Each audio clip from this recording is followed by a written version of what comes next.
interaction, I think it signals warm-hearted casualness. It's if you will, a kind of electronic embrace. It's the way that we are signaling that we see ourselves together as casual and playful. And remember, the phone that he used to take the picture was actually a gift from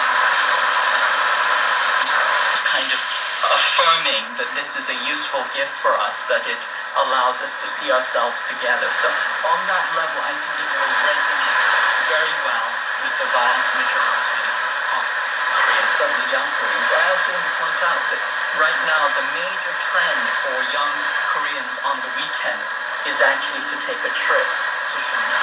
Wow. I didn't know that. That's something new today. But it's very interesting like that, because I believe at the end of it's people-to-people exchanges that really matters between country. And I'm very happy to hear that, for instance, both President Xi and President Lee talk about people-to-people exchanges. Mr. Rong, what can we expect? Really, are we going to see a new scenario in terms of interactions between the two countries? It's been too gloomy. It's been too frustrating, right? The news coming out of China-ROK relations. Are we going to see, do you expect to see that? Are we going to see real improvement in bilateral ties going forward? Very much so. I think I'm certainly very much hopeful in the sense that China and ROK are close neighbors, and we have shared, sort of a sense of history and culture. So you can look at everything, in terms of neighborhood. So this is very much important, sort of foundation for people-to-people interactions. And unfortunately, because for the past almost 1 decade, because of the political relationship, because of the geopolitics, and most importantly, I believe the third sort of party factors, the relationship has suffered. But what suffered?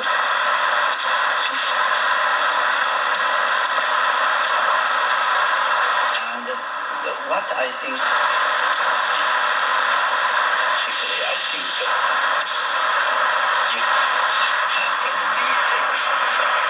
we have seen a strength sort of effort, two sides, as we have just discussed.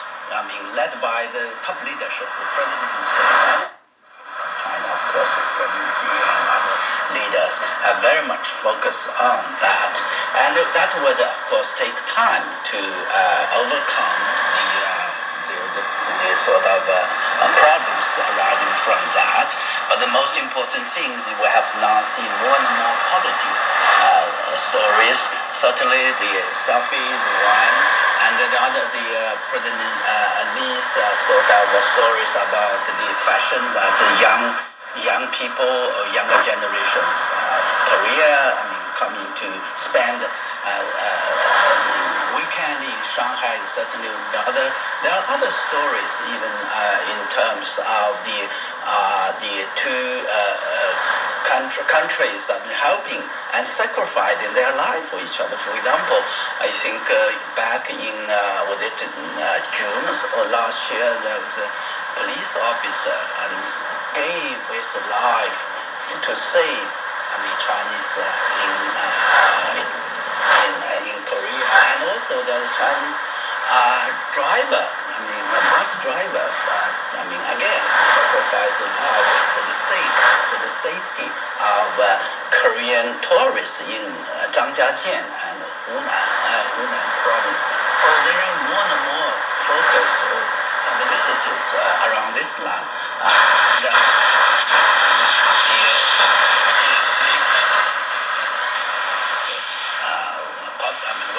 And also I think more and more Chinese sort of cultural activities along this line. So the decision of the two leaders of the visit to resume exchanges in culture, exports, footballs, and cultural events are very much, I think, good and exciting. And I only hope that it will help, but there are more ground for closer interaction. Well, it is going to be a very delicate relationship and a very delicate relationship to balance President Lee's administration, he was in the United States after he won the election, after he took office last year, and he was talking to President Trump about, the ironclad alliance between the United States, Japan, and the ROK in Northeast Asia. Professor Kelly, so given the kind of pragmatism that President Lee has demonstrated, how is he going to balance these two parts of the relationship, especially if you look at, the old equation of relying on the US for security and relying on China for economy? Was this a viable equation in the first place? I mean, do you see anything wrong with that kind of mentality? Well, I'm not really sure what President Lee would put in its place. I mean, people have been talking about that for a while. Mentioned for a while. Donald Trump's rise and the unreliability that Donald Trump's raised with U.S. commitments. South Korea maybe needs some space in the United States. It needs to explore more balanced relations with its neighbors. That narrative is strongest on the South Korean left. There's also kind of a growing sense that maybe South Korea should build its own nuclear weapons so that South Korea can just sort of disjunct from the whole region and not have to deal with China or the U.S. or Japan at all, which would be sort of independent and nuclear armed. It's not really clear to me, though, that the South Korean public is, one, ready to support nuclearization, or two, is really ready to support the kind of major defense buildup that would be necessary for South Korea to actually break away from the U.S. alliance and stand on its own and pursue a more independent policy towards China. I mean, ultimately, the constraint on this idea that South Korea doesn't need the U.S. anymore for security or something like that is that South Korean taxpayer would have to pay substantially more for South Korean defense. You probably have to expand conscription. You probably have to conscribe women. You might have to build nuclear weapons. I mean, for South Korea to actually break away from the U.S. alliance would require major defense buildup here because South Korea is in a pretty tough neighborhood. And I just don't know if the South Korean public is willing to support that. In fact, I would argue that they're not. I would argue that the South Korean public is actually quite comfortable under the U.S. security blanket for many years.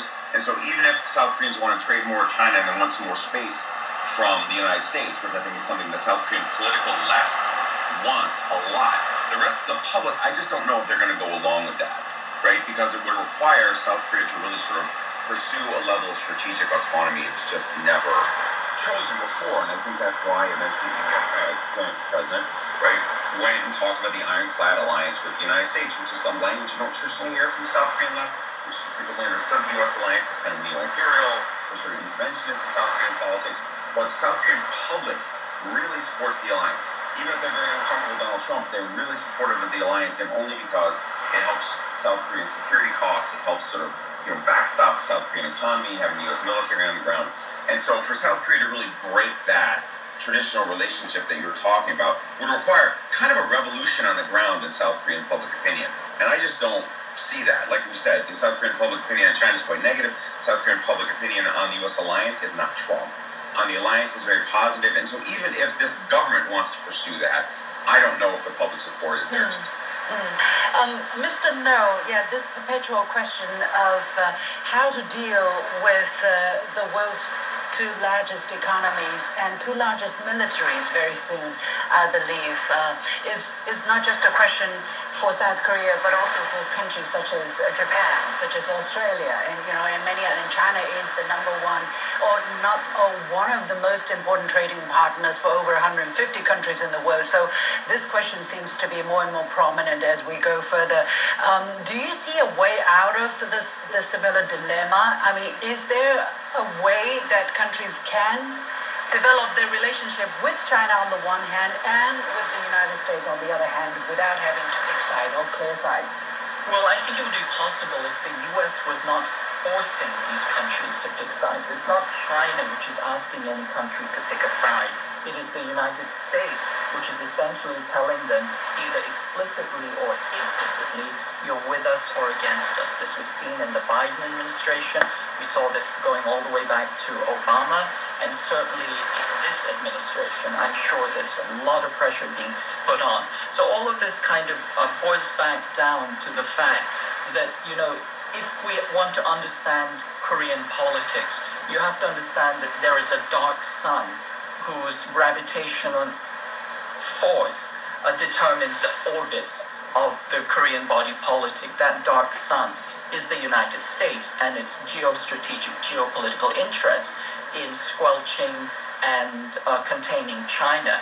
And Korea is being used as a proxy in that system. It's a cog in that machine. And so, for example, when we talk about, for example, the North Korean threat, North Korea, as far as South Korea is concerned, is not a threat. North Korea's military budget is less than a Taylor Swift concert tour budget. It is 1/3 of the budget of the NYPD. It is not a threat, except that the United States wants to weaponize South Korea as a battering ram against China, using North Korea as a stalking horse. This is the core issue that we're facing right now.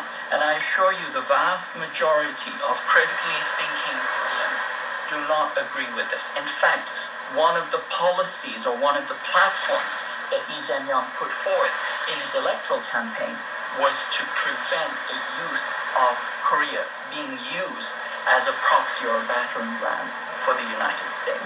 Okay, Professor Kelly, my last question to you. And going forward, what would you look out for personally? You have been studying, Korean Peninsula for decades. What would you say to be the most crucial thing to watch out for President Lee to really put in his vision into reality? Sure, I think he has to move South Korean public opinion on China. It's, as we talked about, it's really negative. The issues, I would argue, are not simply derived from Facebook and social media. They turn on things like North Korea's nuclear weapons program, China's participation or non-participation in the sanctions regime, the Hallyu ban. I mean, there are a lot of strategic issues, the LOC. There are a lot of genuine strategic issues between the two of them. And unless there's some movement on that, South Korean public opinion is going to remain fairly fixed. It's possible Donald Trump will undermine that. I'm not so sure.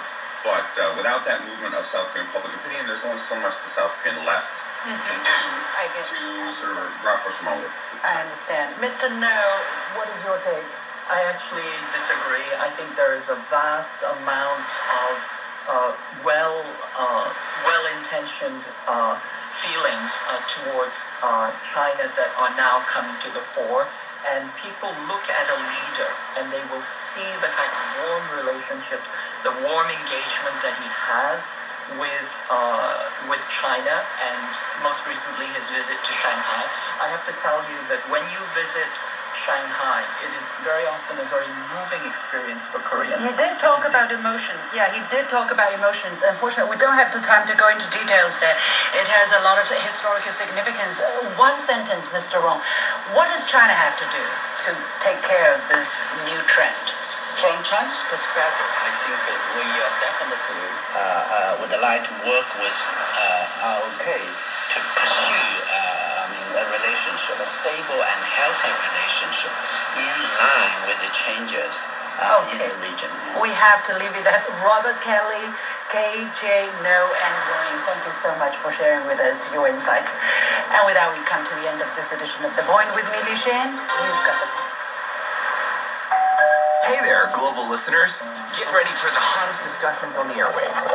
Roundtable, your passport to the heart of China's buzzing society. Pressing issues, lifestyle trends, and impactful policies, we're tackling them head on with wit, wisdom, and a whole lot of fun. Discover the real China through the eyes and voices of its people. Gain a unique global perspective on topics that resonate universally. Tune in and turn up the excitement dial on Roundtable as we bridge gaps and break barriers one discussion at a time. Don't just listen, be transformed.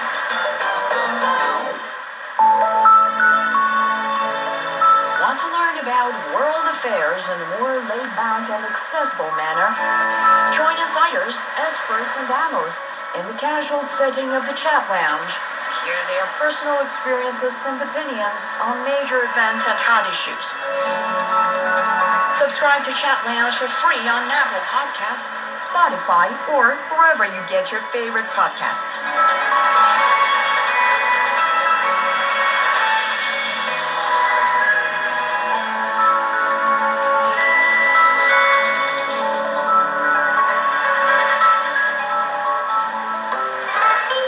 Some say Chinese is one of the most difficult languages in the world, and learning it is almost impossible. So learning Chinese, the most difficult thing. 非常非常非常非常非常 Well, I'm sort of tone deaf. I can't really hear them. I think the cultural mindset is the biggest complication.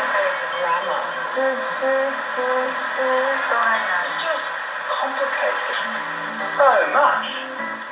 Only because you're not learning it in the right way. Why not try Takeaway Chinese, where you can take some Chinese away and experience progress day by day. Takeaway Chinese. We will promise you a difference.